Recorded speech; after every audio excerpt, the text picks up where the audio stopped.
또 여담으로 한 가지 소식도 살펴보고 싶어요. 본부장님이 조금 전에 이제 크롬 이야기도 해주셨는데 네네. 크롬에 관련해서 이슈 하나 있잖아요. 지금 이제 네네네. 미국의 예. 법무부가 크롬 강제 매각해라 네. 이런 이야기하면서 네네네. 구글이 주가 5% 급락했거든요. 네네 맞습니다. 이 예. 부분에 대해서는 혹시 이야기해 주실 부분이 있을까요? 그러면 사실 이제 뭐 지금 바이든 정부에서 기본적으로 이제 해체 부분을 얘기하고 있지만 네. 트럼프 정부가 사실은 이제 빅테크 제가 전 시간에 잠깐 얘기를 했는데 빅테크 때문에 빅테크 기업들이 이제 AI 관련돼서 중국하고 대결을 해야 되기 때문에 그렇게 해체를 원치 않는 것 같아요. 강력한 아메리카 정책에 대해서 기본적으로 좀 트럼프 정부 하에서는 어쨌든 해체가 쉽지 않을 듯한 느낌. 지금 법무부는 해체를 요구하고 있지만 네. 트럼프 정부로 다음에 약간 기조가 달라지지 않을까. 왜냐하면 AI를 하는 빅테크 매그니피션트 7 정도의 기업들은 다 필요하거든요. 그래서 네. 이제 그런 기업들에 대해서 테슬라 말고도 나머지 기업들에 대해서도 지금 그렇게 등을 진 기업이 없고 오히려 능력 있는 그런 것들에 대해서는 강한 미국을 만드는 거에 대해서는 기본적으로 트럼프가 좋아하기 때문에 이 부분은 그렇게 쉽지 않을 것 같습니다. 네. 그렇군요. 이제 법무부의 입장과 또 트럼프 정부의 입장이 나뉠 수도 있을 것이다. 네네네네네. 이런 전망으로 이어주셨습니다. 어, MBTI가 혹시 어떻게 되세요? 전 아인데요. I이신가요? 네네. 제가 왜 여쭤봤냐면 이 부자의 MBTI가 따로 있다고 합니다. 네네. 이 빌 게이츠는 무슨 MBTI였을 것 같은지 한번 추측해 보시겠어요? I 아닐까요? I요? 네. ENTJ라고 해요. INTJ. 완전히 전략가 스타일. 고집도 좀 있고. 아까 분석하셨던 거랑 딱 맞는 것 같아요. 그러니까 자신의 경영 그리고 철학을 위해서는 기업을 위해서는 완전히 전략적으로 좀 공격적으로 고집 있게 나가는 그런 네네네. 성향이라는 건데 이 해외 슈퍼 리치들을 살펴보았을 때 MBTI 공통점이 있다고 합니다.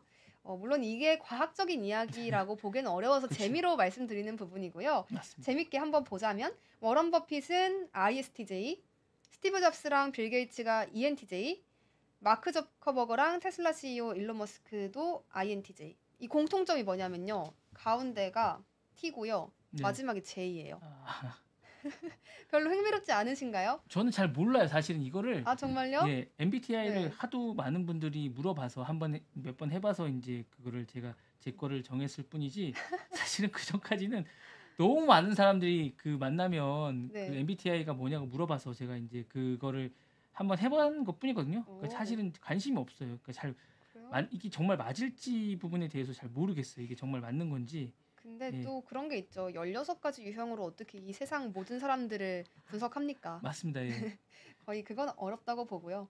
그래서 재미로 한번 봐봤는데 예, 예. TJ라는 부자들의 공통점이 있다고 하니까 약간 어, 저도 계획적인 삶을 살아야 되나? 이런 생각 듭니다. 네, 그리고 빌 게이츠가요 최근에 이런 이야기 했습니다. 기후 문제 해법 찾아야 한다. 음, 4조 8천억 원 정도 내가 투자하겠다라고 했습니다. 근데 조금 전에도 이 빌 게이츠 이야기 하면서 또 트럼프 이야기도 잠시 곁들여 봤는데 트럼프는 또 이런 이야기 하죠. 기후 문제라는 거 중국이 내는 그냥 가짜 이야기다. 우리 석유화학 더 활발하게 개발할 거다. 이런 이야기 하잖아요. 네네. 또 빌 게이츠가 트럼프 정부와는 행보가 좀 달라 보입니다.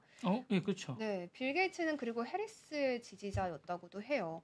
이 부분에 대해서는 또 어떻게 보시는지 궁금한데요. 기본적으로 민주당 성향이 있는 빌 게이츠고요. 네. 해리스 할 때도 이제 해리스의 상당 부분의 그 어떤 선거 자금을 많이 모아줬던 기억이 납니다.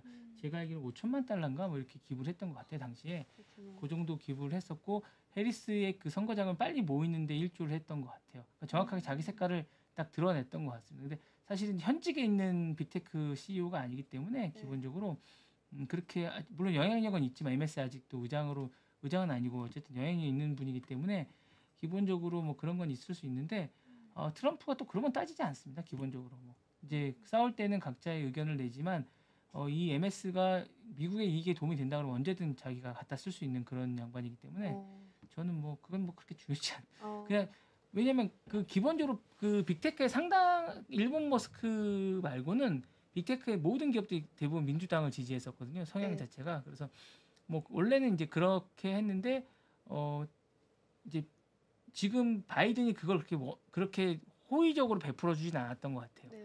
그러니까 지금 보면 뭐 크롬을 해체하겠다고 하거나 이런 걸 보면 그런 것 같지 않은데 사실 그런 면에서는 오히려 이 지금 하는 트럼프 정부가 더 제가 볼 때 친 빅테크 기업적인 거 미국의 이익만 된다고 음. 하면 해체하지 않겠다라는 입장이기 때문에 어. 오히려 그거는 괜찮은 듯한 느낌이고 어. 그런 점에서 MS가 어쨌든 뭐 제가 볼 때 3위 정도 그룹이거든요 시총이. 네. 그래서 제가 볼 때는 나쁘지 않은 것 같은 좋은 음. 관계를 유지할 것 같습니다.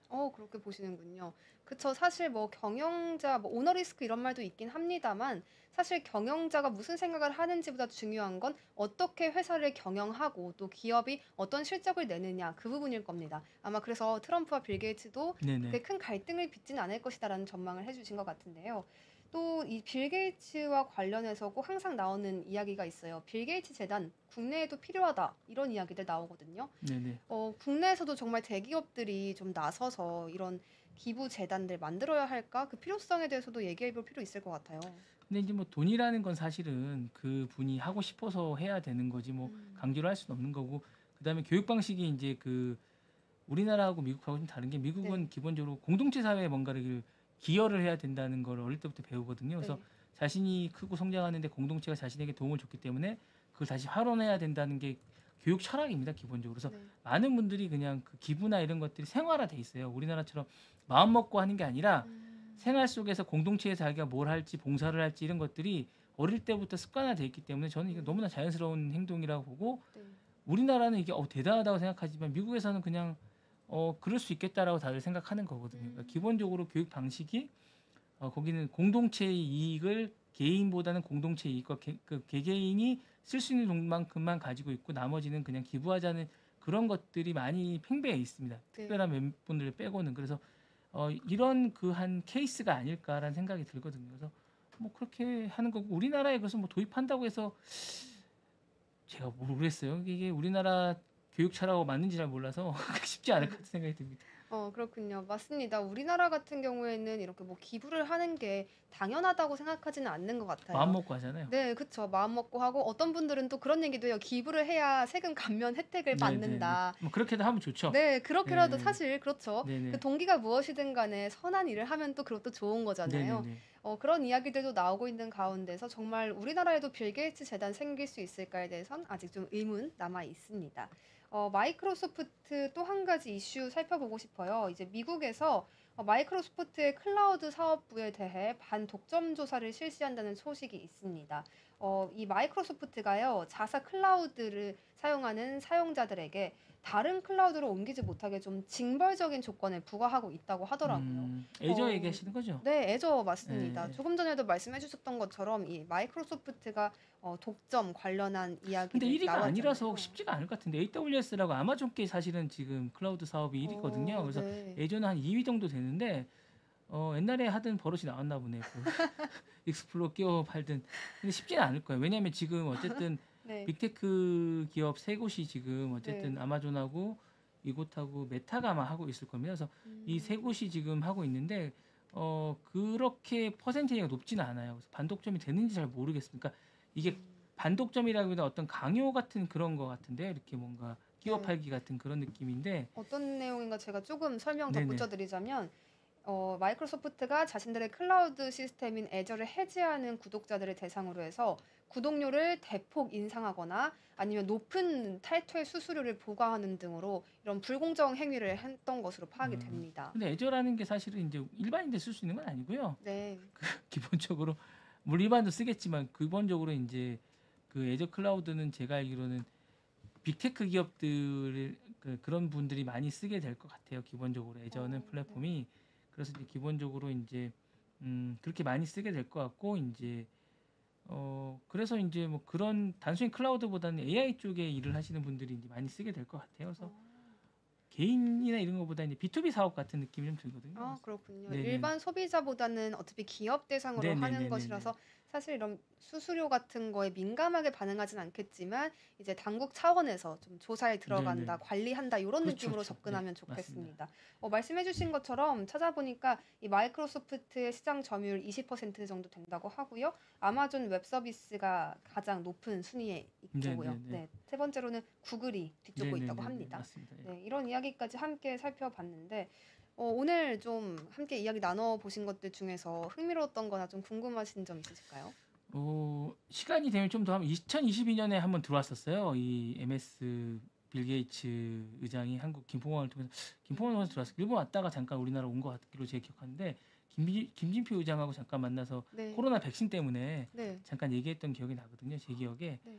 그래서 사실은 이제 그때 우리나라 이 코로나 있을 때 백신 사업에 되게 그때 당시에 재단 쪽에서 관심이 많았고 네. 우리나라가 어쨌든 그때 당시에 이제 코로나를 잘 대처하고 있는 상황이라서 네. 그 부분에 대해서도 이제 관심이 좀 많았던 기억이 납니다. 그래서 그때 당시 좀 많은 기업들이 이야기를 많이 나눴으면 좋을 것 같은데 그때는 오히려 백신 쪽에만 계속 얘기를 했던 것 같아서 좀 아쉬움이 좀 있습니다. 한국이 어쨌든 왔다는 생각이 들고 네. 지금 우리나라 한국에 빅테크 매그니피션트 세븐 중에 안 온 분이 뭐 많이도 오셨던 것 같은데요. 오, 제가 볼 그렇군요. 때 지금 메타 CEO도 왔던 것 같고 네. 예, 예 그렇게 왔던 것 같아요. 아마존은 안 온 것 같아요. 아마존은 안 왔던 것 같고 아마존. 예, 근데 테슬라도 안 왔던 것 같은데 예. 테슬라. 빌 게이츠가 당시 방한을 했을 때 내용을 좀 조사해 보니까 서울대학교에서 강연을 했다고 합니다. 네네네. 이 당시에는 창조 경제가 되게 핫한 이슈였어서 그 이야기 나눴다고 하는데 네네. 2024년인 지금 온다면 또 무슨 이야기 할까 되게 궁금해지기도 하네요. 이제는 이제 할아버지고 이제 자선 사업 위주로 얘기를 하기 때문에 미래에 대한 아. 얘기는 많이 안 할 것 같아요. 기본적으로 음. 본인도 이제 생을 좀 정리하는 분위기로 많이 가고 예전같이 그렇게 적극적으로 뭘 하지 않는 것 같아요. 그리고 정치적인 성향도 그렇게 뚜렷하게 드러내지는 것 같지 않고 네. 그렇지만 이제 시장에서 원체 영향력이 있는 분이다 보니까 한마디 한마디가 내뱉을 때마다 좀 화제가 되는 것 같고 그다음에 예전에 이제 매그니피션트 AI 관련해서 한 7분인가 6분들을 초청해서 워싱턴에서 바이든 정부 때 뭘 했던 적이 있어요. 얼마 네. 전에. 그때도 잠깐 모습을 드러내셨는데 어쨌든 해안이나 이런 것들은 아직도 뭐 여전히 갖고 계신 것 같더라고요. 그래서 애저 같은 사업을 미리 나간 것도 마이크로소프트가 잘한 거죠, 사실은. 네. 기본적으로. 예. 이게 쉽지 않은 사업인데 사실은 저는 아마존보다 그 아까 얘기했던 구글이 1등일 줄 알았는데 구글 드라이브보다 아마존이 1등이더라고요. 그러니까 이런 사업들을 나가는데 본인들이 얼마만큼 빨리 가고 인수를 빨리 해서 네. 좋은 기업들을 가지고 있느냐가 좋은 것 같은데 어쨌든 그런 면에서 예전엔 빨리 잘 시작한 것 같더라고요. 네. 맞습니다. 선점하는 것도 굉장히 중요하잖아요. 특히 이런 클라우드 서비스, 웹 브라우저 서비스들은 뭐 전환이 빨리빨리 되는 것은 아니고 네네. 자신들이 사용하기 익숙한 것을 주로 사용하는 경향성이 있어서 더더욱 중요한 것 맞습니다. 같습니다. 선점 효과라고 하죠. 네네네.